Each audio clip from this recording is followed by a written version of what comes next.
The only thing I know about Kik is when Tinder was first becoming a thing, there was a ton of Kik bots where you'd match with them, and the first thing they do is like, hey, you want to see me spread my pussy? Check me out on Kik.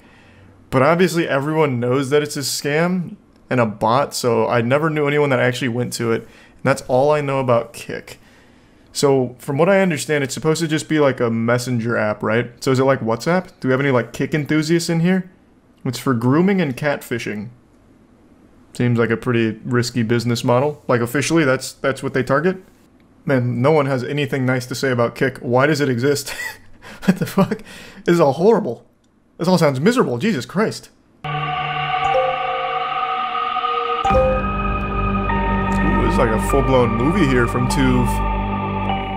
Unfriended on Hey Kik. guys, welcome back to Lay it out for me. I don't know shit about it. I don't know about y'all, but Kik Messenger ran my middle school in 2013 to 2016. If you thought a girl was cute, your first word should have been, hey, yo, what's your Kik? Or add me on Kik. Man, Keep what in the mind, fuck? this was before Kik Messenger was created on October 19th, You're so goof 2010. and And it fluffy. was and still is a mobile messaging app available on the App Store and Google Play Store. In September 2019, Kik CEO and founder Ted Livingston announced in a blog post that Kik Messenger would be shut down with over 100 employees being laid off. However, this decision was later reversed, and it was that same month Media Lab acquired Kik. Like I was saying, Kik was so goated back in the day. But nowadays, if you talk to anyone about Kik, first of all, they're gonna laugh at you. But also, when was Kik founded? Was it like just after my time? Because I never heard of Kik until Tinder because of scams.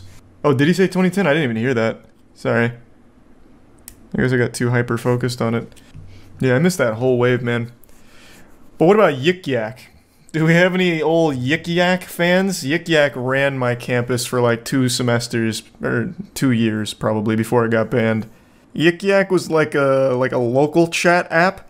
So at my college, everyone would go on there and just post house party addresses. the whores. The horrors, guys, not the whores. The horrors. So just like the Discord video, we spoke about the dangers on this specific app. It ranged from groomers to doxers. However, like I was saying, this app is not mainstream anymore. Since this app is so under the radar, this is abusers' favorite app. It's very cool, right? So as you can see, we have like Fortnite, for example. We have Naruto. Let's go to the Naruto one. Just things kids like. But if you click any of those topics, by the way, this is right when you download the app, they're all overrun by sex and porn group chats. People bypass this by using the host word at the beginning and simply adding filler to the rest. Joining them will cause a bunch of sex bots to message you and send you scam links. Some keywords such as child or anything inappropriate will result in nothing. Kik blacklisted those words. This is exactly what I thought like they're Kik was. Protecting the kids, right?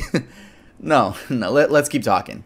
And they told me that a popular method abusers use on this app is by looking up sad or depression group chats and will prey on children that are looking for someone to talk to, aka a shoulder to lean on. You can apply that to any case, but I just didn't know. I don't know, man. If I didn't know that, I feel like other people don't know that, and I just want to make you guys aware of that. That's a method abusers will use. These abusers will look up depression chat or LGBT chat simply to prey on vulnerable minors. And this is a huge problem on the app. There are articles and articles. The big problem is anyone downloading the app, it sounds like. Put into place. Sounds like just downloading the app should flag the FBI. Yeah, the live section is extremely sexual and revolves around girls getting money from simps, or guys too. I even joined and asked if you can make a living on the app like one would on Twitch. How does the donating system work? What is the... So that is, if you would like to donate and tip your streamer guy, you hit that gift box at the bottom. The wheels, it's hard to know what they are, but they like spin like this and they're mystery wheels. It says mystery. And then you could hit a bonus. Oh. Nice. Let's go. Because he's like, I'm waiting. Let's see what you got to say. Can you dig in and tell me a little more? Whoop, there it goes. She saw me in the nudie. Sarah and I saw each other talk. Give her the dragon. Changing into our panties and bras. Can people make living off of going live on Kik? Sure, guy, if you're cool enough. If you suck, then no. I mean, maybe if you suck, you could. You know what I mean. The live section is definitely not for kids. I mean, hey, what are you talking about? That was good. That was high quality stuff. So now let's head on over to Kik's contradictions. The worst thing about the app is the intended demographic. From everything that looks like great live streams. You'd expect this to be an 18+ sex app, right? No. The minimum age to use Kik is 13 years old. And this is a document taken from their website, Kik.com. Want to know the name of the document? Kik's Guide for Parents. Yes. That's probably going to be their excuse. They're probably going to be like, well, actually, we always tell the kids to get their parents to give them permission first. It's like, no. To be fair, and not to defend Kik, it is absolutely a parent's responsibility to monitor what their kids download and engage on the internet. I am so tired of companies, or not companies, parents blaming companies. The parents have a fucking responsibility to actually be a parent.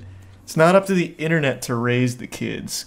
Now, this obviously shouldn't be accessible to kids in the first place. Like, this is just like a dog shit degenerate app. But I'm speaking on the whole. Fucking parents don't do shit anymore and blame everyone but themselves when, like, oh my god, my kid was... He left YouTube Kids app, and instead of getting Finger Family, he watched, Ludwig talk about why he's not his friend. And now all of a sudden my kid's crying, and I'm fucking pissed at Ludwig, and YouTube ruined everything. You know, it's like, do some parenting. It makes me so frustrated. That is one of, like, my biggest pet peeves. Thanks to the gift sub Jinx and the resub Croven. It's been like that for the last, like, 3 years, I'd say. It's gotten really bad. Especially on YouTube, where they keep having to, like, pressure YouTube, like, YouTube fucking hates kids. YouTube ruins kids' lives. When it's like, you just let your kids go on YouTube completely unmonitored. And then they found a Nexpo video on a morbid topic or something. Like, it's your fault. You suck. If you see this video, or if people are outraged by this or some shit, either remove all the sexual content from the app, clean up the hashtags and sex bots, or simply make the app 18 plus everywhere. True, it should just be an 18 plus app. Kik. Like, no, this is a sex app. It is clearly a sex app. Look at this. Do you guys see this? No, I can't. 13 plus, right? I can't see it. Just paint a picture. Is it goatsy? Chatting with single Blue guys, waffle? 21. Oh my god. You will see explicit photos. Please be discreet. What is that an IP address? What did you just send me? And you know it's so weird. Don't click it. The same profile picture, dude. I mean, literally. Think about it. A kid downloads this app, right? Ooh, Pokemon. Let's go to Pokemon. There are nudes right there. There are nudes right there in the app, right? It's horrible. How cool is that, right? A guide for the you parents, get Pokemon in their right mind and tits. And some group chats actually do help people. Like I was saying, there are depression chats where people do help each other, but it's like such a gem to just find go an somewhere else. Group chat with humans. Why stay on or at Kik? Least decent just humans. go to Discord. There's no point in downloading the app or depending on the fucking app. Skype. I don't know, man. Why stay there? Please fix your app. Please fix the ratings. Do something about it. And I'll see you guys next time I upload. Bye, Tuv. Nice. Well, that was interesting. I can't believe Kik Messenger is still alive. I really can't. Discord with Discord mod and admins. Yeah, but the thing is, on Discord, you can still just take those people from Kik, like that are human beings, and just make your own Discord. It's not like you're gonna interact with the moderators. You can just talk to them on there, right? Like you don't have to actually interact with like a Discord mod and Wumpus and Springle. I mean, God rest their soul. They've been retired now, but. You know, you don't have to actually interact with them at all. Whereas on Kik, you're still being blasted with sex bots. Reddit's darkest corners. Let's ride. Pretty quick. The first announcement is 600,000 subscribers. The last video, this channel's popping off. 500,000. Thank you to all the newcomers that are coming from Critical's channel. First of all, Charlie, thank you so much. I know I told you thank you in DMs, and by the way, guys, the fact that I spoke to he's such a sweetheart. Unironically, he's such a sweetheart. But I feel like let's just go even deeper than the surface. This video will be a little. You don't want to go deeper than the surface on Reddit. To help me out, r/Jizzy cards. Jizzy cards. 37 members. Oh boy, we're starting off strong with this one. Okay, r/Jizzy cards. If you had to take a guess of what that even meant, go ahead, take a guess. All right, I bet I can nail this. I would imagine it's people doing cum tributes on old video game cartridges. I would say it's people that like, I love Ocarina of Time so much, here's the N64 cartridge. Just fucking blast it. That would be my guess. Certain you wouldn't have guessed men ejaculating onto video game cartridges and... But I did. I fucking did. Discs. For fun. Yeah. Yep, but I did. I know these communities so fucking well. I've never heard of Jizzy Carts. I know this shit so well.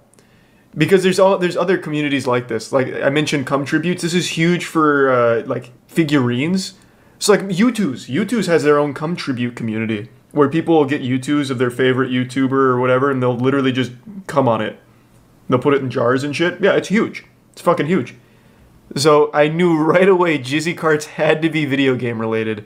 I bet most people go to like shopping carts or something of cum, but I fucking knew exactly where this was gonna go. The main user posting these images goes by. I want to read the request. What did he want? If it wasn't Donkey Kong 64, they fucked up. That's a cool cartridge. Oh, better yet, Majora's Mask. That had the holographic. Good to see a rareware game being humiliated like this. I would shoot a load on Conker's Bad Fur Day, but I'm low on money at the moment. It costs nothing to ejaculate. Unless you have to put like a quarter in like a jar at your house like for every time you sin.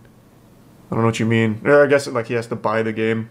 User snapped fingers. This story begins with the user claiming that they can see things that aren't actually there, like paranormal things, and that they were told by experts on Discord that they have to make a sacrifice. Experts on Discord, huh? In order for the interdimensional beings to leave them alone. Discord experts? Like... That's what I said. The things they describe. That's definitely a red flag. Dark figures, that of Worthless 319, which we already covered on the channel. So make sure to watch that after this video. Eventually, Worthless 319 was the video we watched. It's about the Redditor who claimed he blew his cock off to save the world with a gun. I'm pretty sure it was all a hoax. I looked into it further after the stream. I'm almost 100% sure that was all just a big like ooh, so edgy kind of thing. The pictures weren't even of like a dick that had been shot by a gun. It was just more of like a really deformed, weird wiener. I don't know how to describe it. But yeah, that was definitely not like a real thing. But the penectomy shit is real. There are people that do actually cut their cocks and all of that, but it wasn't that Redditor doing it. Snapped Fingers questions the reality of there being a hell portal in the Paris catacombs and explains that they're booking a flight to put an end to this. Thus, the former limestone mine someone got lost in the Paris catacombs and died. As the catacombs. So yeah, it's a I think there's like a YouTube video about it. Actually, go visit some of it. I used to run track back when I was in junior high school. I can likely outrun any possessed people. I am excited to finally close this chapter of my life and shut that blasted portal off for good. Now, personally, I do think this person was suffering from schizophrenia. Or, I could be completely wrong. This could be someone just looking for attention. The thing with these Redditor stories... Most likely attention when on Reddit. We don't r/coming on figurines. 35. That's what I was just fucking talking about. This is where they'll do like U2's... Marvel figurines, all kinds of shit. I was just talking about that. Yeah, this one's kind of popular. They go kind of wild. All right. /cum tagging, 2,000 members. So yeah, this was just the guys splurging on objects. Men splurging on objects. I mean, that's it. There's nothing more to explain to that. We have public trash cans, airport toilet paper holders, campus bathrooms. I actually... Yeah. So, I don't know about cum tagging, but I do know... There was I don't want to give too much away about the guy. I've talked about it before. We've talked about it before on the podcast. We used to have this thing where we talk to people from the Patreon podcast. And one of the people that was a regular is a U.S. soldier. And he was on a submarine. He was on one of the nuclear subs. So in between his tours, he'd come on to the hangout with us. And he'd always tell us the stories about like the people on the subs to pass time will literally just like come on things in the sub. I don't know how real that is or if it was just like his degenerate crew or whatever, but it's apparently like super common, at least on that vessel, because he would talk about it like pretty much every time he came back. Do we have any other like submarine boys in here that can confirm or deny? What episode? No, it was like just hangouts where we just talked to people. It was a while ago. We haven't done that in a couple of years now. I heard living on those is fucking horrible. Oh, it sounds absolutely miserable. Yeah, it sounds true. I can't imagine a worse career than being on a submarine. You can't leave it. You're confined to such tight space, and apparently all your friends are just ejaculating on everything. Sounds terrible. I found a lot of subreddits that are now archived. They don't exist anymore, right? But we have r/beating women. We have r/r-wording women. Jesus Christ. Hate women. We have r/just r-word. I'm not gonna go through what I mean. You guys can imagine. Yeah, I can pretty much take a guess. Look at the suggestions. Oh my god! What the fuck is this? There's a thing on Reddit where like almost every sub has the same moderators. I wonder if they were mods on here. I imagine at least 1 or 2 of them were. There's only like 100 mods on all of Reddit, and they happen to mod every other subreddit on that fucking site. Like, there's some mods that are literally a power mod of 100 other different subreddits.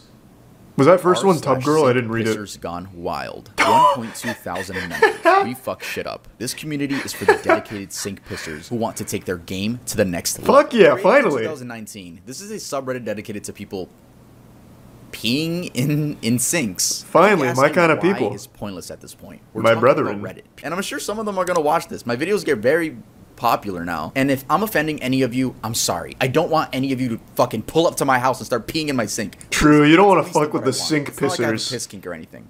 I don't.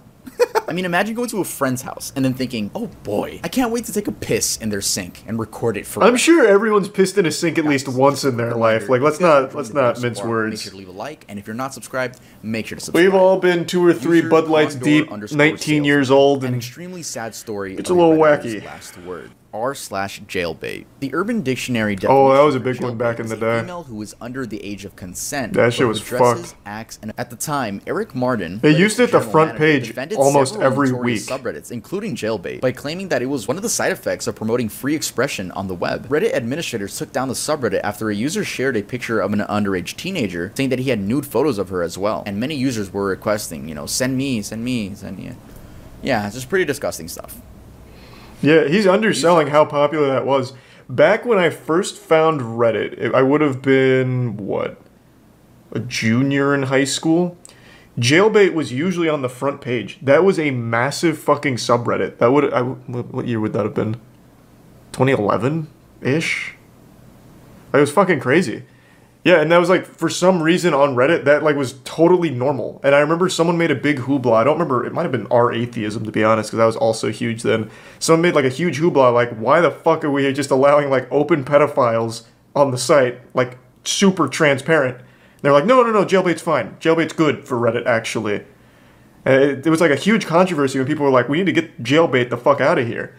But they fought tooth and nail. That was on there for a long time. Like a really long time, much longer than you would expect. Alright guys, that's going to be it for this video. Don't click off yet. Don't click off yet. I knew almost all of those. People were saying that he didn't even cover True Cells, which is surprising. And I just cover them in a mediocre way. Do you guys remember True Cells? That was a little bit before the big incel explosion. Wow, most people don't seem to remember it. True Cells was basically, they were the progenitor to modern incels. They had a lot of very sad dudes that would post shit like women should be kept on farms and men should be allowed to buy women to fuck them. Like really horrible stuff, like incel shit, before it became mainstream. That one was pretty wild. They had like full websites full of like hundreds of pages where people would like write some real gross shit and their weird view on the world. Oh, that was another one he didn't cover. The sounding subreddit. That actually might still be popping off. I remember the sounding subreddit was pretty wild in its infancy. There was a guy that stuck like a pretty sizable dildo in his cock hole. Of course, it wasn't like full-sized or anything, but it was still like a fucking impressive feat. Yeah, sounding is when you put things in your urethra. And there was a subreddit for it. I'm assuming it's still there. Did it hurt? I don't know, man. I'm not that guy. I would imagine it would. Yeah.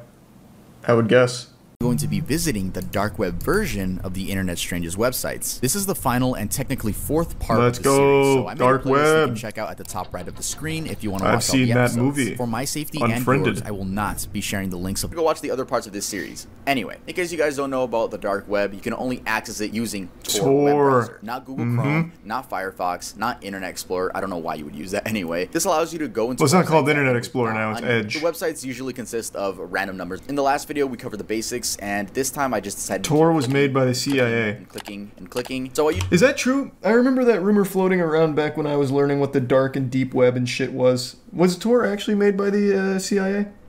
It was made by the Navy.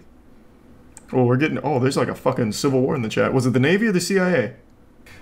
On Tuesday, the CIA announced its own Tor Onion service. So the CIA, I guess, is getting into the dark web space. What are they, like releasing dark web NFTs? I don't know, this is a weird announcement from 2019. The United States Naval Research Laboratory. I'm assuming it's just the first thing that popped up. Yeah, it looks like it was the Navy. So besides like arms purchasing and like illegal shit, what is the point of the dark web? Like I can't imagine people are accessing the dark web going through Tor to look up like video game walkthroughs. That seems like there's no way that happens on the dark web. Who's going on the dark web like, bruh, I'm really looking to buy some crocodile. Oh, someone's selling. All right, here's my credit card info. No one's typing that shit in on the dark web. No fucking chance. No one's dumb enough to do that, right? College kids? Nah, I don't believe that for even a second. Nobody would. They're absolutely using like Monero or some kind of crypto or something. They're not going to be using like their actual just fucking Visa card. Revenge. Now you might be saying, we already covered revenge in the last video. Yes, but those websites were taken down. Won't be sharing the name of the website, but I'll show you guys the layout. So right out of the gate, you're given a list of female names to browse through. If you click on a name... This used to exist on the surface web for what it's worth. TUV even covered it once. There used to be a website that was all for revenge porn, and eventually the guy who ran it faced, how many years in jail? I don't remember how many, but yeah, he got fucking blasted. But this was something back in the early internet days that it existed just on, you know, you could go on AOL and just look at revenge porn. It was fucking crazy. He got 18 years? Was it 18 years? You might be right. There are two options: the lifetime basic. Yeah, see, buy with Bitcoin. Premium. You're not typing in credit card info. $150 and includes lifetime membership, daily updates, 101 gigabytes in leaked amateur content, which is 69,300 photos, Christ. 3,405 video, plus a VIP section, an IP cam section, spy cam recordings, NAS Synology section, and unsorted content, which apparently they have 10 terabytes worth of. So yeah, the IP cam section. Holy shit. Like, dude, I feel so bad for the girls that don't even know their laptop is hacked and people are just watching them. Random people are just watching them. That's another crazy thing. Do you guys remember that back in early internet days? There was a time, I don't remember if it was Macs, but there was some laptop that shipped with a webcam built in, and it was extremely easy to access. So easy, in fact, there was a website set up on Surface Web where it would just be like a roulette. You just click a button and it'd take you to some random guy's webcam. You could just watch them living their lives. Was it Dell? It might have been Dell. Yeah, so you just have this roulette of just watching people's lives through their webcam. They had no idea. It was fucking wild. It was wild. So then, like, it was such a big deal that eventually the experts were like, if you own this laptop, just put a piece of tape over the webcam. Otherwise, you are most likely being watched. You exist. But I just want to let you guys know that. And I'll provide some Amazon links in case you guys want to buy some webcam covers. Disgusting fantasies. You don't want to look at my webcam? Yeah, like... It's just one of those fucking creepy things, man. I don't think looking through those webcams ever really, like, nothing like crazy ever happens, but it's still just fucking scary to think about. If you are not of legal age, or if this type of material is not legal in your jurisdiction, do not enter. This site contains absolutely no videos, photos, 3D rendered art, or other illustrations of or adults. If you're looking for any of that, you're in the wrong place. It's basically saying, we have a bunch of these, like... Shit's like a Tumblr blog. About the fuck?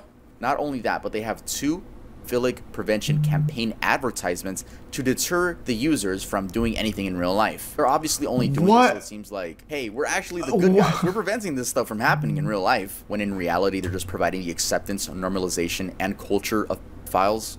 That is something that is... I've seen this on Twitter. There's a verified account, couple 100,000 followers from what I recall. They have this belief that if we could just use AI to generate fake children for porn, it would solve pedophiles. There is a group of people that genuinely believe that providing, like, more child porn but without real people, that it would somehow get rid of, like, pedophiles. It is the most ass-backwards idea ever. It's fucking disgusting. They've made this post like, this is where I think deepfakes need to go. We need to create deepfakes of children in pornographic settings, so that way people would no longer be incentivized to use real children in child porn. It blew my fucking mind, and there are people supporting that. Like, all that does is provide more child porn for pedophiles, and make the market even bigger for people to fucking film that shit in the real world. It's crazy. It's crazy. Twitter is just the most outrageous wasteland of horrible ideas. That's what this just reminded me of. I think it was actually Mudahar who commented on that. I don't remember what the account was that was talking about it. I know they deleted it shortly thereafter. minor and it's still illegal to have on your device. Take lolly for example. Even though they're just drawings, you can be arrested and charged with a crime if you possess lolicon in any form. Other countries have also... Oh wait, let me read that. I didn't know that. Is that real? You can actually get arrested for lolly? So what is Twitter talking about then where it's like, it's not illegal? In fact, lolly is something to be celebrated. So enacted laws making lolly... We offer the best collection of real snuff and authentic R-word pictures and video clips. Jesus Thousands Christ. of photos, videos, comics, and books. Join us for your very special never forget experience. For a small one-time fee, you have unlimited access forever. We add always new forbidden content. Completely safe and anonymous. Jesus. The document. The stuff on that document is absolutely fucking insane. The worst part is that they provide image proof. So... they provide image proof by using these web links. Everything that I'm about to say is real. They use Reddit? They provide some video proof too. I did check out some of them, and oh my god, I never want to go back. Like, deadass, I never want to fucking go back. I never want to see those images again, but it is real. I'm letting you guys know.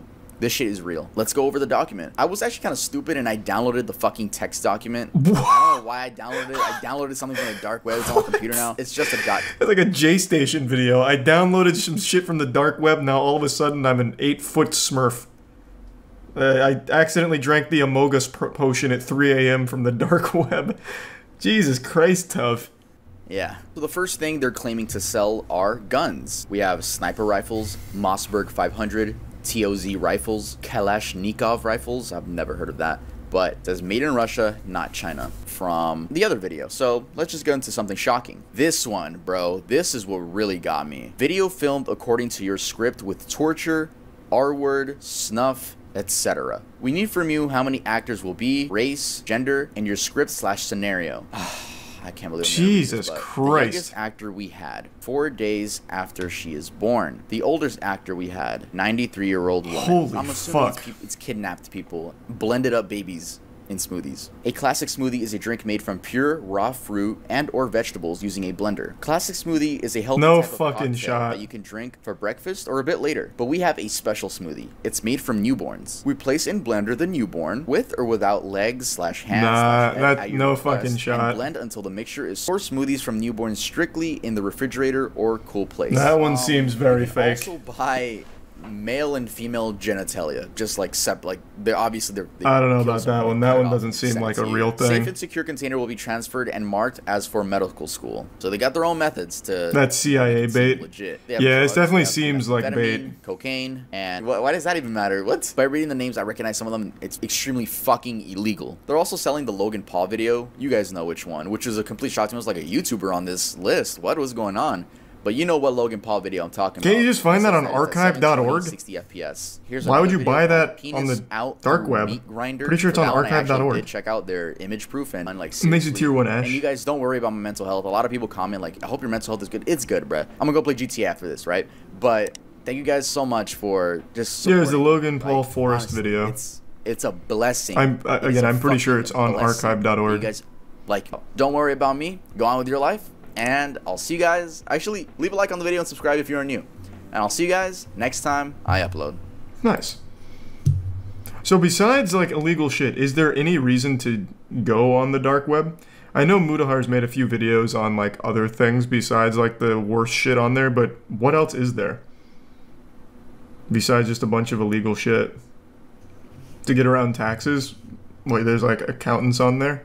You could charge for like services to evade taxes or something. That's more just illegal shit though. I'm saying like besides all illegal shit, people just go there to hang out sometimes. Oh, well, if it was made by the Navy, then why the hell was it made and has a bunch of illegal stuff on it? Well, the reason it has a bunch of illegal stuff on it is because the anonymity. That's like the whole point of the dark and deep web. As for why it was made, that I don't really know. It's probably to get around like surveillance or something maybe. I'm just spitballing. He's a tier 1 poopy ranger. Let's see what crimes were caught on Twitch. Off the top of my head, can I think of any crimes? Turkey, the Turkish community on Twitch was recently just caught in a massive scandal of money laundering through Twitch bits and donations. That's probably on here. What else? CSGO Lotto? Would that be on here, you think?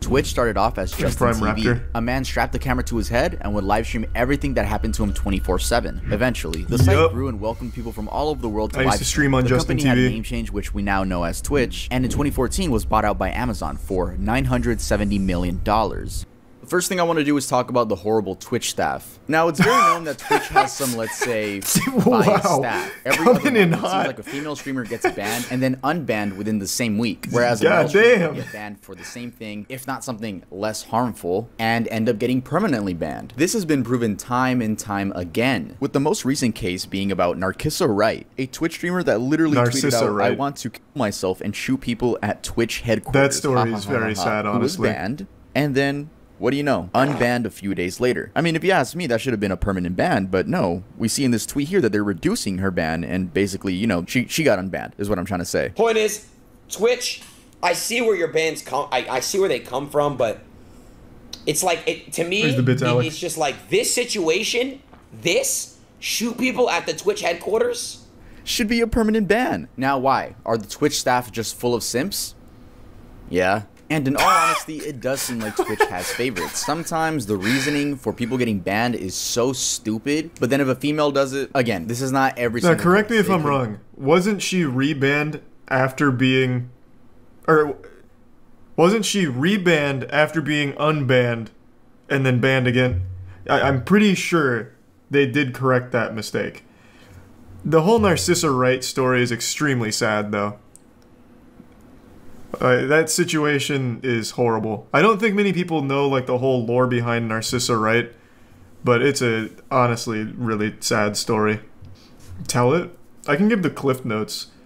Back in the early days of Twitch, really Twitch was built on the back of speedrunning for a little while, like Siglimic, Cosmo Wright. Really the two of them were like pillars of streaming content on Twitch, and started to really get a lot of headlines, and then eventually ADGQ was rolling around, AGDQ started popping off. Cosmo Wright was a prolific speedrunner in Zelda games, Wind Waker, Ocarina of Time, all of that. And then over time, started to lose interest in speedrunning. I remember, I think it was 2016, Cosmo Wright entered into a Nintendo-sanctioned competition with a guy named John Numbers, where they were playing Mario Maker as a contest.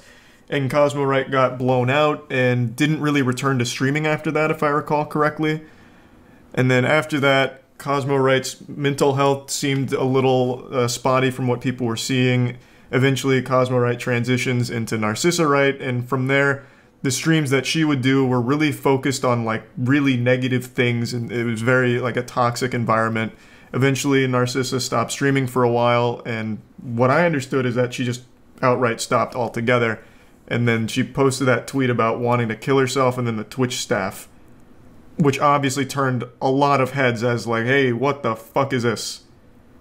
So that's where the story's at. There's a lot more nuance to it, but that's kind of like the Cliff Notes breakdown. That whole story there, a lot of like sad and unfortunate things happened along the way. But since I was so big into watching Siglimic, Cosmo, that whole community of speedrunners, it's something I actively followed for a really long time. Stephen Heyman. On August 31st, 2018, Stephen Heyman and John DiPietro, I hope I said that right, were on their way to Dragon Con, a convention made for gamers, comic enthusiasts, science fiction fans, and more. Sounds like Steven a joke, like Dragon D's nuts. This is called IRL streaming. In Atlanta, Georgia, a man is seen approaching John and pins him to the ground. We can't see much, but we do get a full view of what the man looks like. Oh, shit. Ow. JP, just let go. JP, just let go. What the fuck is happening? JP, just let go of it. JP, just let go of it. Let go. Wow. You can hear that was awfully calm. Say, JP, just let go. And this is due to what I'm assuming is John not wanting the man to take his camera, which the man did end up stealing. From the reports I've read, it seems like the man was never caught. The YouTube comments were full of L friend, this dude is such a bad friend, and comments like that. But honestly, that was the best thing to do. You don't know if someone is carrying a knife or a firearm, and your life really isn't worth getting killed over something as simple as a camera or your wallet, when you could just love how the dude didn't help. Bro, you're not gonna just give up the camera. Everyone shits on Dale Brown for giving like survival advice for how to like survive in an intense situation and disarm the attacker, and you guys give him shit But the optimal thing to do is to not fight back. Just give your camera. Again, like TUV just said, could have a knife, could have a gun, and that guy's big as fuck. That guy was significantly more jacked than Steven here. Just give up the fucking camera. Like, I guarantee if this guy did fight back and got his ass beat, people would give him much more shit anyway. Or he could have lost his life over it for a camera.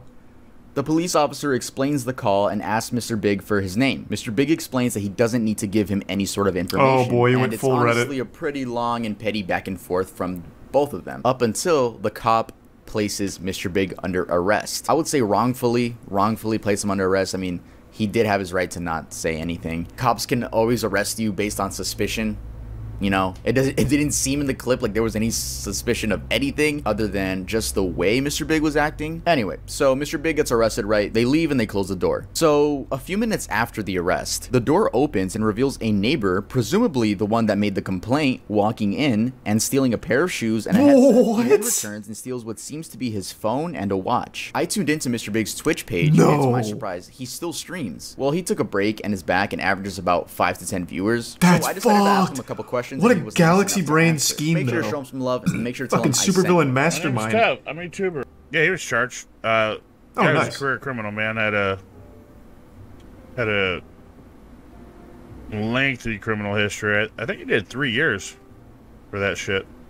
I tried looking his name up in like a Washington police directory or something. I checked a lot of websites and I did not find a Jeremy Frost ad. It's not that I don't believe you, Mr. Big. It's just that I would have liked to pull up his mugshot. RickyBot. RickyBot was a 43-year-old man who streamed himself playing Pokemon Go. Oh, yes, I do. Yes, I do, Pokemon Go is a mobile game which requires you to go outside in order to catch different. Since the man stole 3 cell phones and the camera itself. RickyBot was taken to a local hospital with a laceration on the side of his head and a swollen right cheek. That same night, Ricky put out a series of tweets reading, "I got mugged playing Pokemon Go in Central Park. Still talking to police and will go to the hospital soon. My jaw is a mess. Thanks all. My Twitch account got suspended. Literally insult to injury." Yeah, that's another fucked up thing that Twitch used to do. I don't know if they still do. If a crime gets captured on stream, or like something like that, I guess, where you get your ass beat on stream, they just ban the account outright, which is weird. I remember there was that guy who was involved in a hit and run while streaming. At least I think it was a hit and run. Oh, no. There was a streamer who, while streaming IRL, accidentally captured like a shootout, I think it was. Like a guy shot at a car on his stream, and the guy got banned for it. It's really like a weird policy they have in that department when you capture something like that. That's technically against TOS, but you had no control over it, and it would also be good evidence. So I don't know why they'd like take it down. But yeah, that was something they did for all of those kind of cases. I remember that. I don't know if they still do though. Yeah. So if I'm streaming, right, I have a malicious friend for some reason in my house, right? He comes in, says a slur, runs out. I'm getting banned. Right? It's, I hate it so much. And this poor man got pinned down to the ground and robbed. And Twitch is like, oh, nah, that's violent. Take it down. It's like, there's a lot of stuff about Twitch that rubs me the wrong that policy way. is terrible. In case you're wondering how Ricky is doing now. How do they justify it? Because I know they even put out a statement about it. I'm kind of curious. Where can I find those guidelines? Again, I don't know if they still do it, though. But where can I find it? Because I'm curious what they did to defend it. They don't want people faking it for clout. I remember bits and pieces back with the guy who captured a shooter on stream. I think they said something like, we're doing it to keep the VOD private for everyone involved and sharing it with the police or something. Thanks for your subcatamon. I don't remember. If I could just remember what that case was, I'm sure I could find their tweet about it that clarified. Does anyone remember what it was? Because it was a pretty big one. That one got mainstream attention. A streamer had captured like a shootout on stream on Twitch. It was valuable information for the crime, and they banned the account, which then made it inaccessible. Was it North Hollywood shootout? Man, what the fuck? This was 1997 North Hollywood shootout. I remember that. This was not Twitch, fucking asshole. That one though changed law enforcement drastically. So this is totally unrelated to anything we're watching here with the Twitch crimes. This shootout is fucking crazy. So 2 robbers were armed to the teeth, like full-blown juggernaut from Modern Warfare 2. And they robbed a store. And the police showed up and they just started blasting. Like the guy's full auto, just letting it all hang loose. Oh, it was a bank. They robbed the bank. Yeah, that's what it was. Robbed the bank, just blasting. And the cops were shooting back, but their handguns weren't powerful enough to pierce their armor. So they couldn't actually stop them. They couldn't actually prevent them from leaving or doing anything. So they just kept walking away, taking bullets from the police while firing back. The police got so desperate for firepower, they started, I believe they raided a nearby gun store for like shotguns and other items, and as well as like just trying to find anything with a higher caliber. And it was such a long, drawn-out shootout that post North Hollywood shootout, they started arming police officers much more heavily, like more firepower in their vehicles. It was crazy. The whole thing was captured on helicopter. In fact, the only reason it even ended is because one of the officers got a lucky shot on one of their ankles, because their ankle was slightly exposed, so they hit his ankle, he fell to the floor and knew he was going to be killed, so he took his own life. And then the other one, I think, got really desperate and just started walking at them or something like that. It was something like that. It was fucking crazy. Thanks to Prime Megalodon.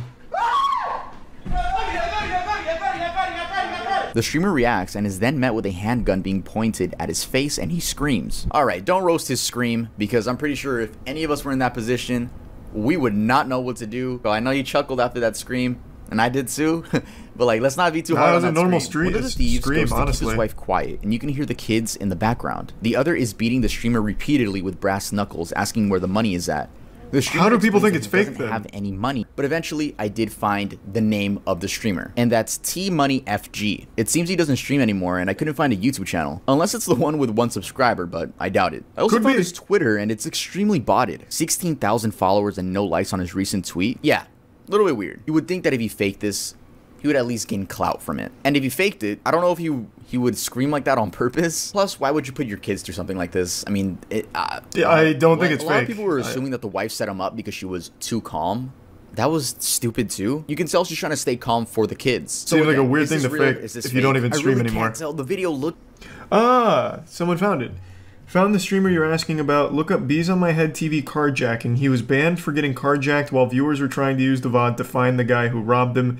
Twitch came out and clarified their policy in response, stating that streamers are responsible for anything shown on stream. That's exactly what I was thinking of. A carjacking.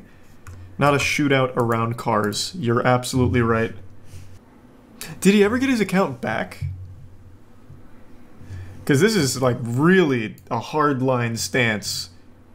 Twitch suspended his account for behavior caught on camera and has since informed the streamer he won't be getting it back anytime soon. Thanks again, Security McLovin. breach. No, not the Five Nights at Freddy's game. So 6 months ago, on October 6th, Twitch was hacked and a torrent file containing this was 125 gigabytes worth of leaks appeared on 4chan, and that included source code, streamer earnings, encrypted passwords, and more. We bring to you today an extremely poggers leak. Twitch is an American video live streaming service that focuses on video game live streaming, including broadcasts of esports competitions operated by Twitch Interactive, a subsidiary of Amazon.com. Their community is also a disgusting, toxic cesspool. Beginnings, mobile, desktop, and video game console Twitch clients, creator payouts from 2019 until now. Find out how much your favorite streamer is really making. And then they link... Did they ever release the second part to this? Jeff Bezos paid $970 million for this, and we're giving it away for free. Hashtag do better Twitch. Though a bunch of stuff got leaked, people mainly focused on how much their favorite streamers were making. I mean, your passwords were at stake, but people were, you know, kind of mad at XQC for being a millionaire, which we all know. We all know he's a millionaire. No, that was a surprise to everybody. Saying they didn't make sense. It's really funny because a lot of Twitch streamers have their sub count like on the top of their heads. They're letting you know that doesn't mean anything. It just takes a little bit of math. And they claimed that a part 2 was coming out, but that never happened. Many people just assume it was an ex-Twitch employee or a Twitch employee who knew they were going to be fired. I doubt it was an ex-Twitch employee. Right, before I go, I'm just going to end this off with a big bang. I'm sure you guys remember the whole Save the Kids thing. Who could forget? When crypto was... I wouldn't say at its peak. I would say at its peak popularity within the internet culture, there were a lot of influencers really taking advantage of this. This doesn't even count the NFT thing, right? This is crypto. Crypto and NFTs are very similar, but they are different, right? Shitcoins versus NFTs. There were a lot of influencers promoting a bunch of scam coins, and once their fans would like buy the coins, they would quickly just take all the money, dip, leave the coin with no value. I mean, even Aiden Ross admitted to doing this. Chat, by the way, that MILF token shit I did a while back. I remember this one. I already told you guys, don't buy that shit. I got paid a bag to do that shit. Like, I don't give a fuck hope none of you guys actually bought it. Oh my god. Which was Ice Poseidon. Now, Ice Poseidon used to be a very popular Twitch streamer. We know this one. In case you guys haven't heard of him, he's very popular for getting swatted. Yeah, that's what he's known for. He once got swatted on an airplane. I actually don't know if I'm allowed to watch his story on Twitch. We all know this one, though. He openly admitted to stealing, what was it, 500, what was it, $300 or $500,000 from a shitcoin that he was pumping. Just very open. Watch it? I'll just explain it. I made a whole video on it when it happened. Ice Poseidon was pumping a shitcoin. Somehow his community bought into it. He ran away with 300 to 500,000. I don't remember what number it was, but it was somewhere in that ballpark. And he then went on CoffeeZilla's channel and openly said, yeah, I took the money. I was worried the coin was going to lose some value, so I thought I might as well take the money before it hit zero. And he was just very open and honest. And then CoffeeZilla said, hey, why don't you just give the money back since you still have it? I see it in your wallet. You could give the money back. And he said, I could, but I don't want to. Yep. It was fucking crazy. I never finished the series, but I did watch some Video Game High School. Everybody did. It was cool. I just don't remember ever finishing it.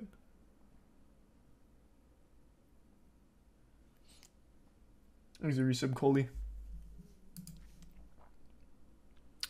Ooh, is there toss in here?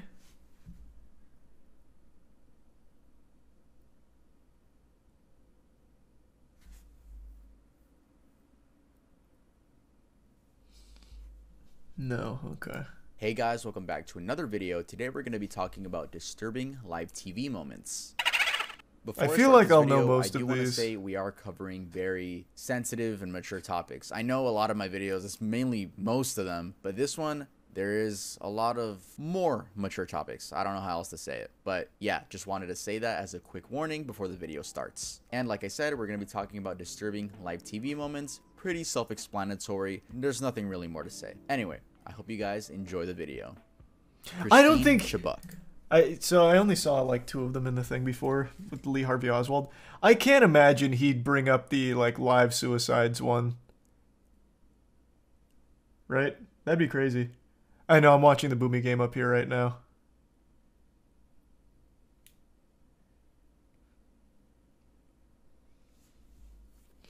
We'll see though, I guess. On July 16th, the Herald Tribune reported on what it termed as the quote, first time a has been telecast. Well, that was quick. Was about Christine Never mind, immediately into one of them. American news reporter working for WXLT TV, later known as WWSB, an affiliate of ABC News. She hosted a talk show about community affairs in Sarasota, Florida, titled Suncoast Digest. Her show ran for 30 minutes starting from 9 a.m. On July 15th, 1974, as she came into the studio, the news director, Gordon Galbraith, said she was in a, quote, better mood than any of the other times when she came in. However, contrary to her usual practice, she asked to read a short newscast, and even more strange, she asked her technical director, Linford Rickard, if he can record. Her story's crazy. I don't know this one, I don't think. Back in the 1970s, as confirmed by Rolling Stone, local TV programs in Sarasota, Florida would not be recorded for posterity. Rickard said he didn't think too much about the strange request. In her newscast, she read through 3 news items before introducing a clip from a shooting that had taken place at a local restaurant, Beef and Bottle. The clip, however, refused to play as planned, at which point she looked at the camera and said, "In keeping with Channel 40's policy of bringing you the latest in blood and guts and in living color, bring you another first attempted." She pulled out a .38 caliber Smith & Wesson and shot herself in the head just behind the right ear. Immediately, she slumped forward and struck her head on the news desk and then fell to the floor. The director, Rickard, faded the screen to black and then played a full movie after a short PSA. A bit of mayhem ensued as some viewers tried to call in to check if the shooting was real, while some people called the police. It was estimated that a few hundred people were watching when the incident happened. Chubbuck died a few hours later in the hospital, where she had been rushed after the incident. A natural question following this case is why? Why did she choose to end her life, especially in such a gruesome way? Well, in the words of Simmons, the station's director, quote, "The crux of the situation was that she was a 29-year-old girl who wanted to be married and who wasn't. End quote. It was a known fact that Chubbuck had a problem with maintaining intimate relationships, and this had led her to depression. Holy shit. She had a habit of self-deprecation for being, quote, dateless. One incident showcasing this was when she baked a cake for a colleague, George Peter Ryan, for his birthday. She was trying to get his romantic attention, only to find out he was involved with a different colleague, sports reporter Andrea Kirby. Her coworker said Chubbuck was, quote, brusque and defensive whenever anyone tried to be friendly with her. An interesting fact about her death is that among the scripts she was reading as part of the newscast was a note with instructions on how her suicide should be reported. Simmons, the news director, said part of the script read, TV 40 news personality Christine Chubbuck shot herself in a live broadcast this morning on a Channel 40 talk program. She was rushed to Sarasota Memorial Hospital, where she remains in critical condition. Another fact which explains how she sneaked the gun into the building is that she was a great puppeteer. That morning, she carried a brown bag and 2 puppets and placed them under her desk. They were seen by the technical director, but since they were props, he thought nothing of it. Given that the broadcast did they have like a little puppet show on this channel often? Though extremely unlikely, that this could have been captured on video by a home viewer at the time. At the time, a number of rudimentary VCRs were commercially available, including the U-matic, one of the earliest home recorders. Yet having one in a household in 1974 was extremely unlikely due to its high price. The video is regarded being extremely difficult to obtain unless some other proof comes about, which means someone else recorded it. I mean, it's not exactly like a collector's item. Like, you're not gonna find that tape like it's something out of, you know, The Ring or something. Like, there's just no way. Especially not for like a fucking Sarasota news channel. There's no way anyone had that device, the U-matic or whatever, and what's up, Io? And was watching at the time. So the only way you'd get that is from like the actual station. Io, what's up? Io, come here. Come here. Io. You can hear her out there. Thanks, Arisa, Big Boy, and Hippo, and Ginger. There's audio of it, like confirmed real audio. Haven't you guys talked about this on the podcast? No. The one we talked about on the podcast was a very different situation. It was a news story where I can't remember if it was the host or the person they were interviewing pulled out a shotgun and blew their fucking brains out.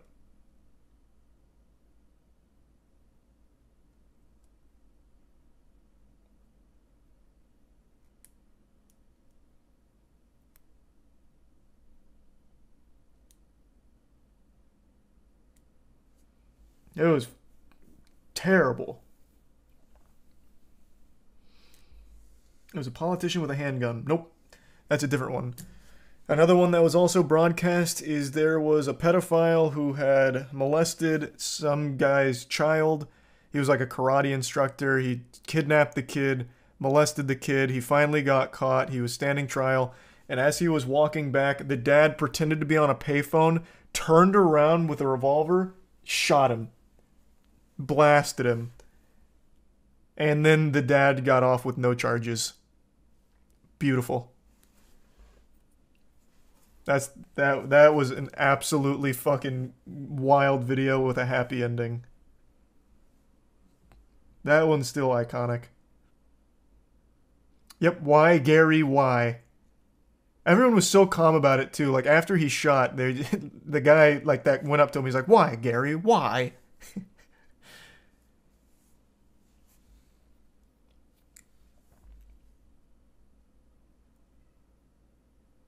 Io, come here. Right, hold on, let me go get Io real quick. What's going on? What's up?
Alright, I'm back. She just wanted some pets.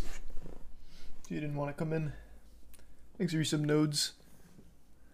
Many people claim to have seen the video from places other than the initial live broadcast, such as early websites, FBI training DVDs, and Mondo movies like Faces of Death. She did want to come Although, up. given Hello, the Io. circumstances, this seems implausible. The tape is still in Molly Nelson's possession, the widow of the former WXLT-TV owner, according to a June 8, 2016 report by Vulture. For reasons he never revealed, her husband maintained a copy of the tape, which was given to her upon his passing. She felt uneasy when she started receiving demands to see it after this was made public. She claims that she gave the tape to a sizable law firm for safekeeping and that she has no plans to ever let anyone view it. She also claims that she only kept the tape because she wanted to commemorate her late husband.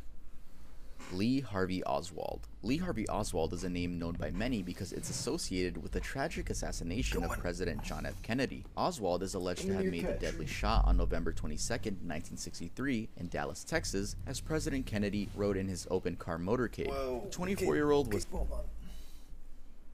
No, you can't go eat those wires. Just hang out in the cat tree. Oh, it's made for cats.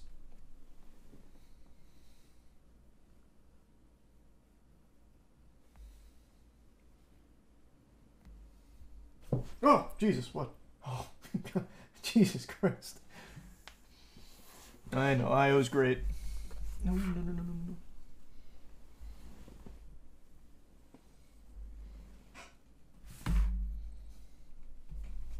Okay.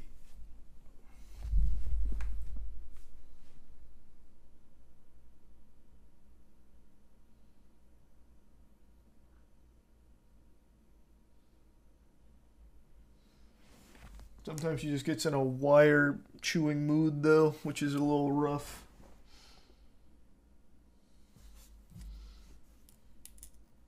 Thanks the Bits Thunder. You ever hear of Kin McElroy? No, I've never heard that story at all. Yep, I did watch the Boomy set. Was that the last one of the night? set for trial on November 24th, 1963, but was shot. Because the stream's down now. His case then became full of speculation, with some believing that he indeed shot the president, while it others was? argued otherwise. Yeah, I got to watch Evidence it then. in support of his conviction. I thought there was that still on the one day more. of the assassination, he had been seen on the 6th floor of the work building with an assault rifle. He was seen. Boomy wasn't trolling; he was shooting, just having and police fun. Officer J.D. Tippett confronted him some distance away from the shooting. This was still less than an hour after the shooting. He's alleged to have shot the police officer and fled. On the other hand, evidence against his conviction is, for example, the conclusion by the House of Representatives Assassination Committee in 1979 that another shooter might have been involved in the assassination. What's up? Oh, Jesus. What are you doing?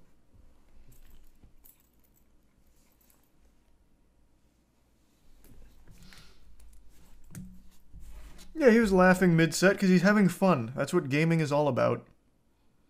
Though he absolutely cracked the fuck up on, like, I think it was game 4 after it ended. I don't know why, but something in game 4 about the way he lost his last stock really had him cackling.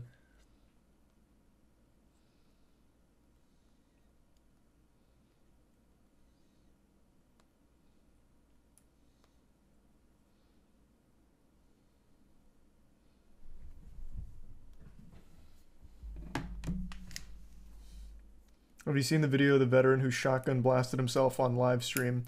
That's exactly what I was mentioning, right? That's the guy who brought out the shotgun while they were interviewing him and blew his brains out. There's a resub HXS, Nameless, Demon, Creepy, the Bits Kappa. 30 minutes after the officer was shot, Oswald was arrested at the Texas Theater in the Dallas suburb of Oak Cliff. He was formally arrested the next day, November 23rd, for the numbers of President Kennedy. He's talking about and Ronnie Officer McNutt. Tippett. A day later, on November 24th, Oswald was taken to the Dallas police that was headquarters, another fucking awful one. in the basement, while in transit to the more secure county jail. During his departure from the police headquarters, given his case had the attention of the whole nation, there was a crowd with live TV cameras and a lot of people recording. Suddenly, a man, Jack Ruby, emerged from the crowd and shot him. Ruby, originally named Jacob Rubenstein, fired from a 38 Colt Cobra revolver at a close range, and thus Oswald was fatally wounded. In the clip from the incident, Oswald is seen being escorted out of the police station while guarded by 2 individuals. Does he? He doesn't show the whole thing, does he? I hope not. Hold on, I'm just gonna play it safe. And in a split second, Ruby jumps in front of them from the crowd and immediately fires the gun. A reporter, Tom Pettit from NBC, is heard saying, "He's been shot. He's been shot. Lee Oswald has been shot." The entire scene is disturbing to watch, and thus it's unimaginable that it actually aired on live TV. Notably, Ruby's actions led to more conspiracies regarding the assassination. For example, he's said to have a relationship with several Dallas police and often did favors for them in exchange for leniency in the way they scrutinized his strip joints and dance halls, so there was speculation that he might have killed Oswald to prevent him from revealing a larger conspiracy. None of these claims were verified, and the official report from the Warren Commission in 1964 concluded that neither Oswald nor Ruby were part of any larger conspiracy. Initially, Ruby was charged with malice of murder and sentenced to death. It has been confirmed to be the CIA though, right? Murder had brought him grief to the point of insanity. They just released all so those documents like last year. However, in not even a year 1966, ago, his conviction was reversed by the Texas Court of Appeals on grounds that he could not have been tried fairly, and also cited wrongful admission of testimony. As he waited his new trial, he passed away due to lung cancer in January 1967 in a local Dallas hospital. Rodney Alcala. The story of Rodney Alcala is pretty wild because we talked about that on stream. That's what I said. So the documents came out. It all but confirmed the CIA was behind the assassination of Kennedy, and nobody said a word.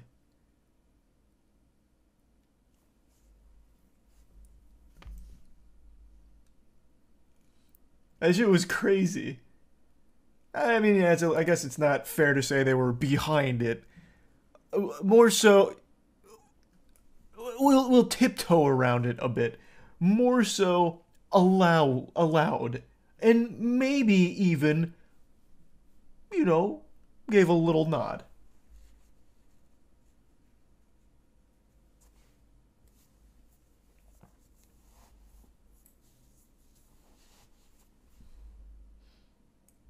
But yeah, that was wild. People had wanted those documents to release for a long time. They finally did it, confirmed what everyone had suspected for a long time, and nobody said shit. I did not know this. Do I believe you? You can look it up. I pulled them up on stream. The documents went public. That's why I'm talking about it. Here, let me... Where do you find them again?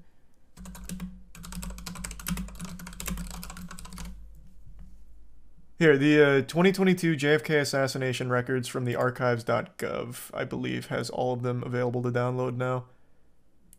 Yep. The 2022, December 15th, 2022, they all went public.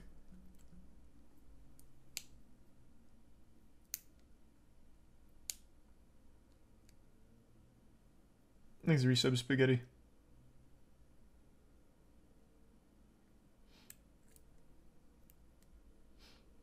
Joking, right? Has to be fake. Why would the CIA want to do that? Zero logic there. I can't remember all of it now, but I think it was something to do with JFK at the time launched an investigation into the CIA itself, right? Something like that. I can't remember now. The fuck was it? Was it? I think it was something that he launched an investigation into the CIA.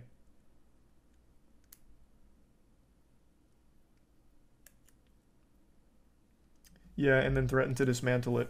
Okay, so that is what it was? Okay. Easy resub, Coco.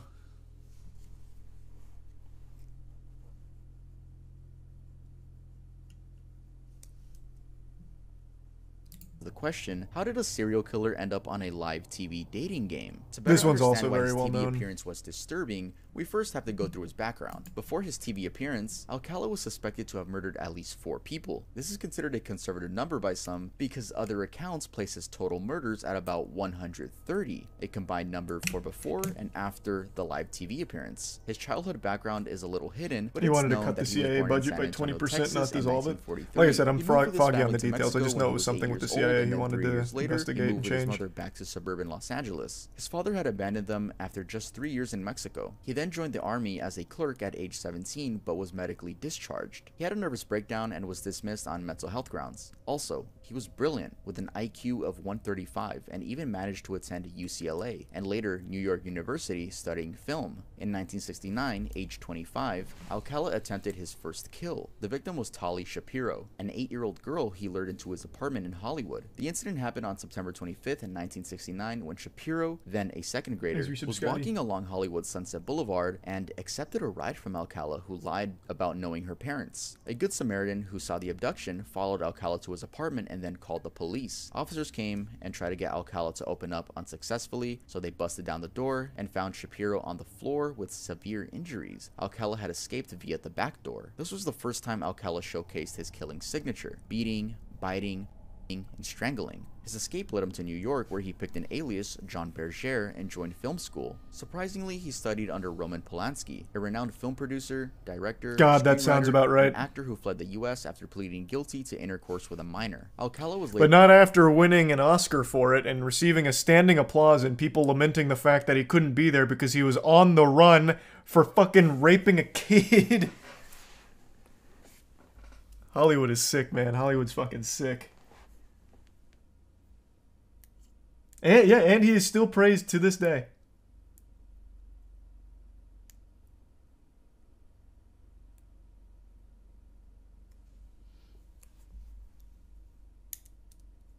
That Polanski shit, man.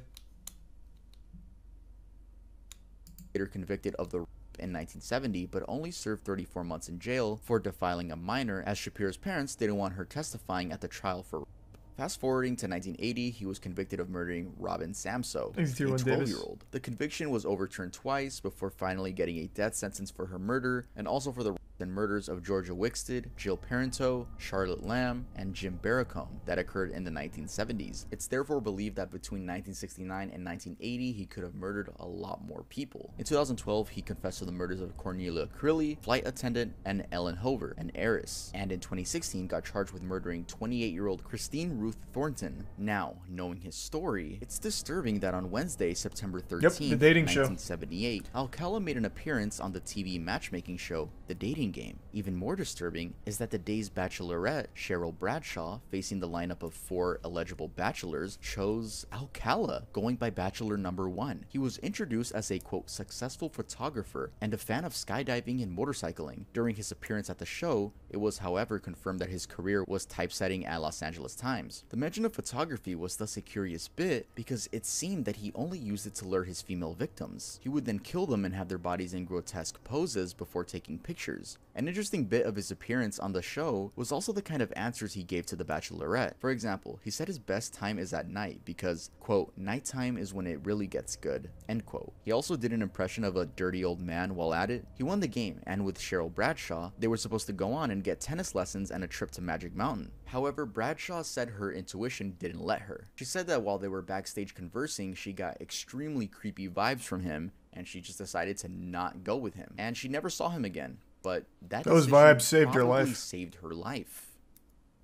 WDBJ. She's got a great vibe radar. On a regular morning of August 26, 2015, 24-year-old Allison Parker, a news reporter, and 27-year-old Adam Ward, a photojournalist, both working for CBS Roanoke affiliate WDBJ TV, were fatally shot while in the middle of a live television interview. Parker was interviewing Vicki Gardner, a director for a local chamber of commerce, at Smith Mountain Lake in Monetta. At around 6:46 a.m., the gunman, Vester Lee Flanagan II, approached the trio and shot about 15 times from a Glock 19, killing Parker and Ward instantly. Gardner was hospitalized, received surgery for her wounds, and as of 2020, she said she had to come a long way in both physical and mental recovery. Flanagan II was a former journalist at WDBJ and had been fired on February 1st, 2013. He had appeared on air at the station as Bruce Williams. In the incident video, he is shown with an outstretched arm holding the gun and firing repeatedly at Parker. Apparently, he had first hit Ward and Parker tried to run away. She was heard screaming and saying, "Oh my god," as she got shot and fell. As Ward fell, the camera momentarily captured the image of the gunman. The feed was switched quickly to the anchor at the station, who was bewildered and just said, "Okay, not sure what happened there." It was also bizarre that Flanagan had walked up to them and just stopped a few feet away, but didn't start shooting until Ward pointed the camera at Parker and Gardner. It was as if he wanted the interview to go live first. Even weirder is that he posted the whole ordeal on his social media. So, why did Flanagan do this? Well, it's evident that even WDBJ's president and general manager, Jeffrey Marks, knew Flanagan had the potential to do so, because in an interview, Marks said Flanagan's name instantly came to mind when he heard about the shooting. Flanagan had left the station, quote, in a cloud, and it was because he was asked to leave and actually escorted by the police out of the station after being fired. Marks I never heard Flanagan about this was an one. unhappy man and was extremely difficult to work with. He'd been dismissed due to many incidents of anger, and he didn't take that well. On the alleged Flanagan Twitter account, the graphic video of the shooting was posted along with a series of tweets referencing Park and Ward. One tweet said, "Allison made racist comments," and another, "Adam went to HR on me after working with me one time." So it seemed there was a personal vendetta. The video posted on his social media has him uttering the word bitch before firing at Parker. Later on, at 8:23 in the morning, Flanagan II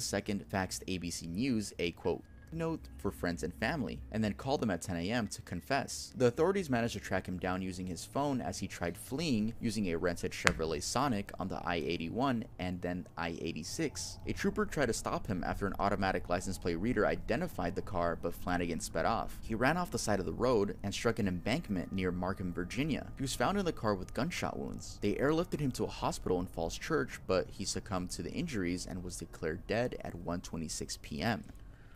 Carl Wallenda. That one wasn't even long ago. I never heard of that one. Oh my god. What the fuck? So many places to stop this? Not really, man. Like, you can't just, like, arrest a guy because he's a weirdo. Like, that's a hard line to walk. But I will say, sometimes people actually just look like serial killers. Like, actually. Like, they were literally born to just be a killer. Sometimes people just have that fucking look. Sometimes you can absolutely fucking judge a book by its cover. And it's especially true for fucking pedophiles too, man. Sometimes you can just immediately look at someone and be like, that guy, he is probably a pedophile. And sure enough, sometimes right on the money.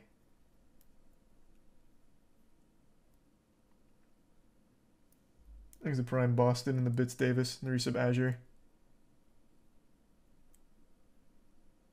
You guys remember, I think it was 2 years ago, there was I think it was a Facebook streamer, I can't remember. It was a Fortnite streamer, and it turns out he had been very inappropriate with minors. And they released his mugshot. And it was like the most stereotypical, quintessential pedophile shit ever. The guy was, I think he was, what was it? Balding, purple, no. Green left beard, red right beard. Fuck, I can't remember. He looked like an actual goddamn fucking clown. And the big meme at the time was, it's always the person you least expect. Obviously toying around with, like, this guy actually looks like a pedophile. Show a picture. Here, I'll pull him up real quick. I think it was Facebook.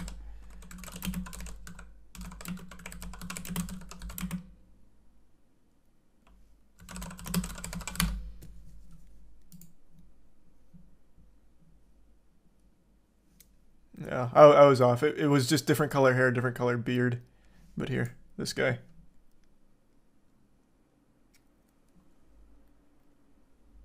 He's a tier 1 Uzora and the Resub Saint.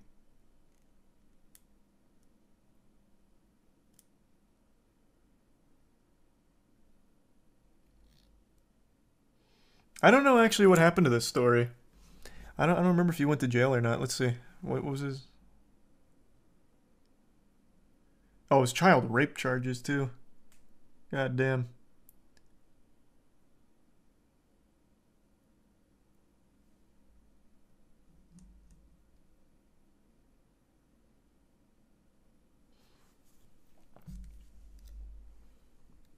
I think it's the Resub MCR and Weedle.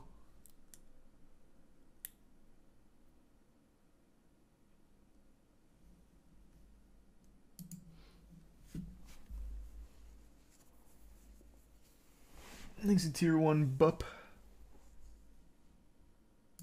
Performing death-defying acts is nothing new to TV, but there's always a chance that something could go wrong. Izzy won? This is exactly Good. what happened to 73-year-old Carl Wallenda on March 22nd, 1978. While walking a wire and with live television broadcast covering the act, the world watched in horror as he fell 100 feet to his death. He landed on a taxi and bounced onto the pavement. Wallenda wasn't new to walking on a tightrope and already had built a great reputation as a daredevil in doing similar stunts. The German-born performer was raised in a circus family and started learning stunts as a young child. By the time he was in his teens, in 1922, he started the Flying Wallendas, a group that did the traveling balancing act. The group consisted of Herman, his brother, Helen Kreis, his girlfriend, later his wife, and Joseph Geiger, a friend from school. All these individuals had circus training. They toured Europe a lot in their earlier years, garnering a reputation that had them even referred to as the Great Wallendas. They specialized in walking tightropes, high wire bicycling, and the four-man pyramid act. They eventually moved to America under the wing of John Ringling, an American circus entrepreneur. Their debut in the US was at Madison Square Garden in New York City, where they got a standing ovation. They got so famous so quickly that Wallenda's reputation preceded him. One of their most memorable acts was a death-defying 7-person,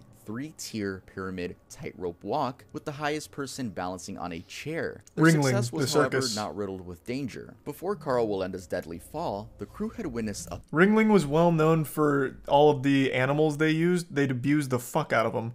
They'd beat the shit out of all their animals. You guys don't remember that? They were the circus that made the animal acts, like, famous. They're shut down now, though. They shut them down, like, 3 or 4 years ago, I think.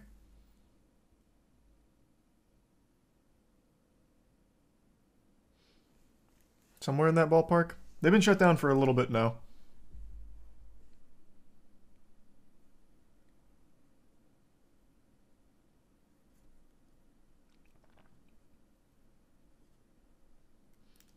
Well, even before they were shut down, they had fallen into so much controversy over beating their animals, but they eventually phased out the animals in order to comply with the abuse complaints, but then they couldn't maintain any kind of profitability, so they kind of fizzled out. Here, let me see, when was it?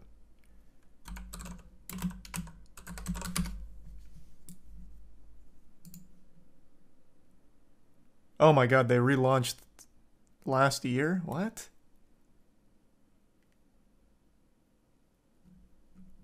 Wait, no way. And also, I was wrong. It was only 2 years ago. October 21st. Of 2021. I forgot the date there, the most important part. It was 2021. Oh, wait, nope. That's when they made a statement. They were on May 7th, 2017. They gave their last performance before shutting down. But then in 2021, they announced that they're going to be relaunching in 2023 without animal performances.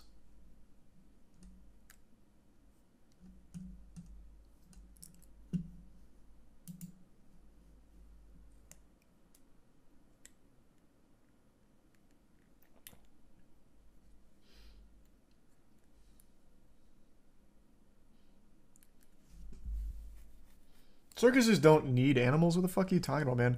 Cirque du Soleil is an incredible group, and all of theirs is human performers doing crazy stunts and shit. They even mix in, like, stories.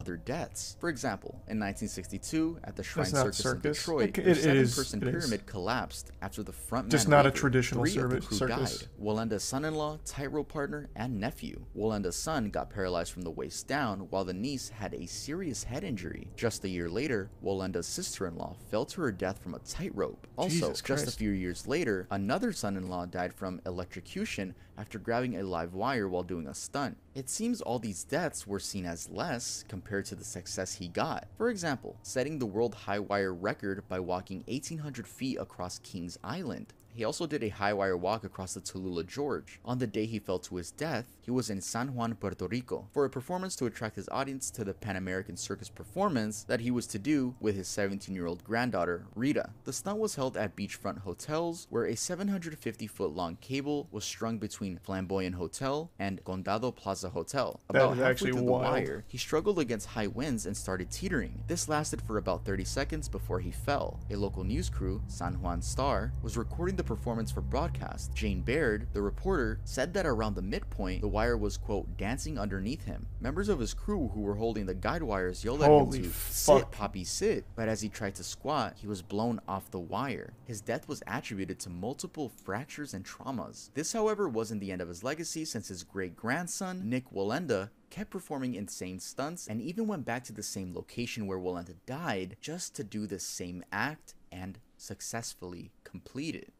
And smarter. Nik Wallenda is the guy who did the, was it the Grand Canyon? I think so. The Grand Canyon wire walk. He has safety equipment. Back in those days, they'd do it all natural. So, dude actually just went up there, no safety equipment, and fucking let it ride. I think it's the Bits Teach On. Wasn't there a movie about this? I don't know if there was a movie about it or not. I think it's the Resub Huge. This is something I've said before, and it's super true. People 80, 90 years ago were literally just more talented at some of the shit we still do today. I'm going to pull something up right after this video real quick that I think is still incredibly impressive. This video, if you guys enjoyed it, make sure to leave a like. If you guys are new to the channel, it would be awesome if you could subscribe. And I'll see you guys next time I upload. They were called... Hey guys, hold on. What was the name of this group? The Barrington Sisters. Yeah. Here we go. That's what they're called.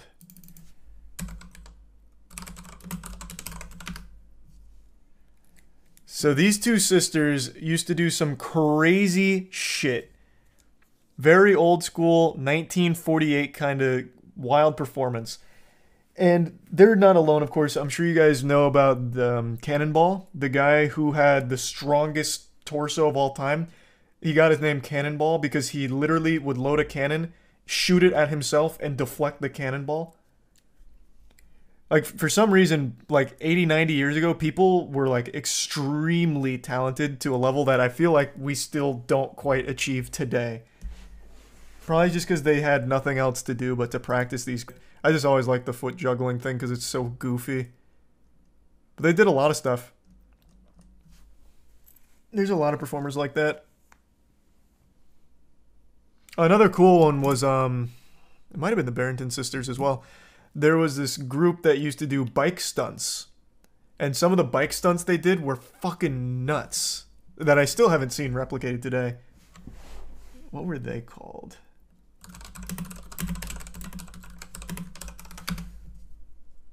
What the fuck was it? I can't remember who it was. I think there was some Blue Dubin, Panda, and Bikes. Nitro Circus? What? No, man. We're talking like literally 1930s and 40s. Who was it?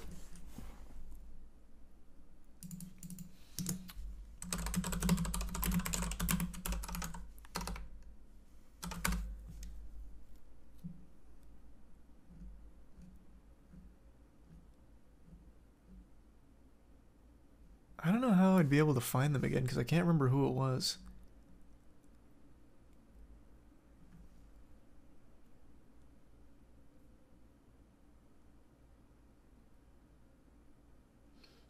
I think it's a tier 1 real one. And the resub Berries and Prime Remuro.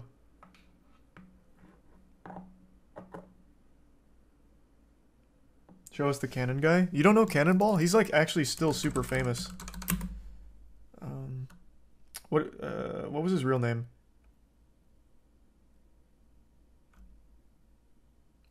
What was his actual name?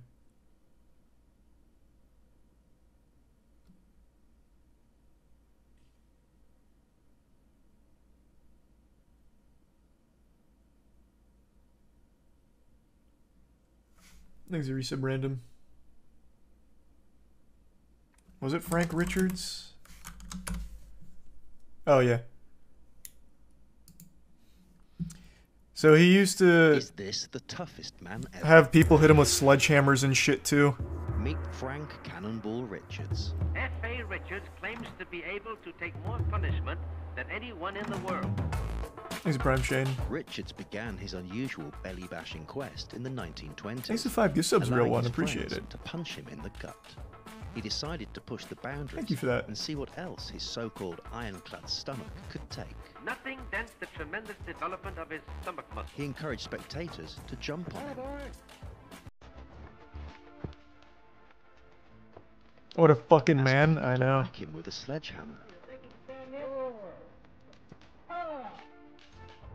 And even enlisted heavyweight boxer Jess Willard, known for his knockout punches, to give it his best shot. Show us the ball that knocked out Jack Johnson, will you? All right. Fine, good job. Fine, one more. Finally, in a feat There's some slow Richards would be forever in. He was shot in the Electoral Ron Dog and the Prime Pingu. 104-pound cannonball, appearing relatively unfazed by the experience and going on to make a career out of his ability. He took a cannonball to the belly twice a day in front of gobsmacked crowds. So yeah, it's so fucking cool. Richards lived to a ripe old age of 81. Unfortunately, he didn't live long enough to see himself immortalized on a Van Halen album cover, parodied on The Simpsons, or even referenced on Seinfeld. He had, however, enjoyed an explosive career.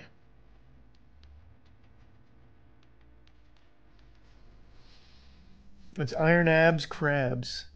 Yeah, I guess so. There was just a lot of people like that back then that had some like actual crazy abilities. Another one, was his name Mike Inch, the guy who created the Inch dumbbell? I think it was Mike. No, who was it?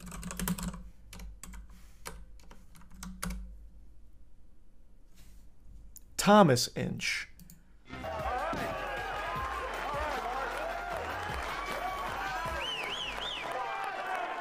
His son weightlifts too. Not surprising.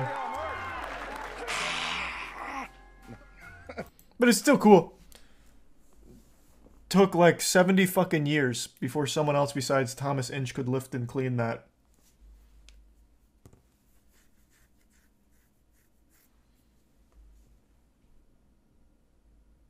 Is anyone trying though? Yeah, it was highly competitive actually.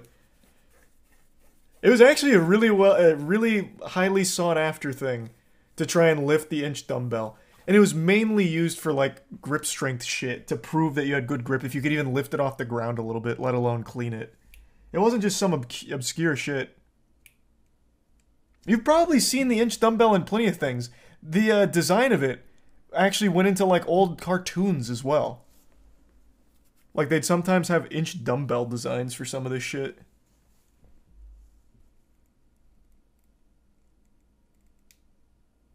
It was popular.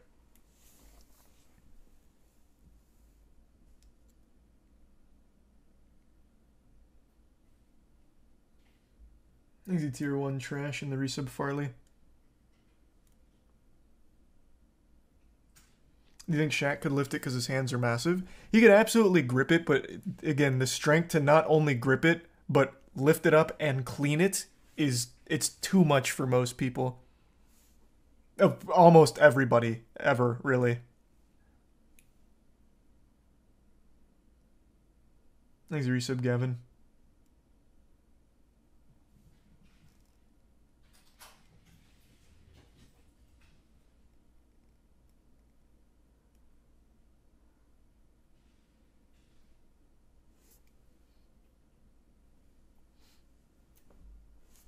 But it's cool. I love that old shit.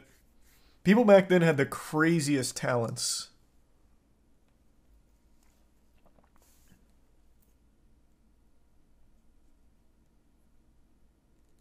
Brian Shaw did it. That sounds about right. Brian Shaw is also a fucking freak of nature. I guarantee Brian Shaw could do it. I believe you. I haven't seen him do it, but I just believe you. He seems like he'd have the skill set to do it.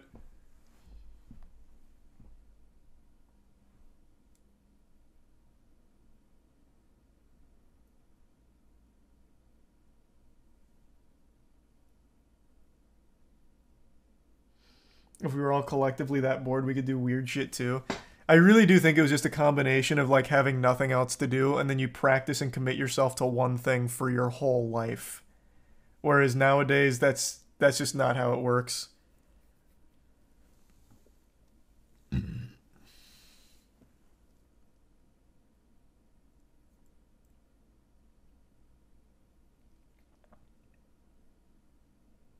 Is the resub sinister?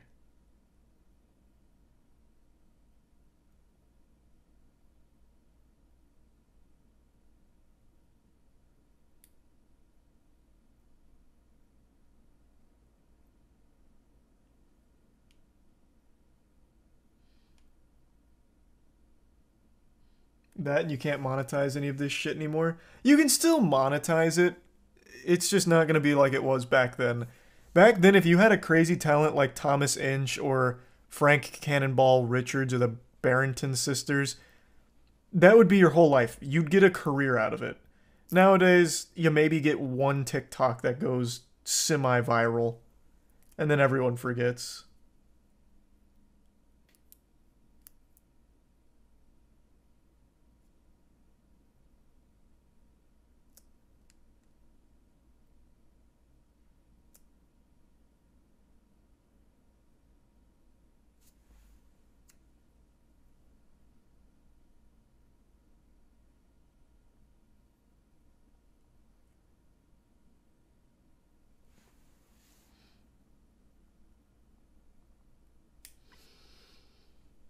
Who in 2023 really cares about the inch dumbbell? Doesn't even look impressive. People still care a lot. Grip strength is a very important thing to have, and people really care about grip strength. Fucking Juji, for example. Juji went on this grip strength bender for like 2 years. Most of his content was all about fucking grip strength.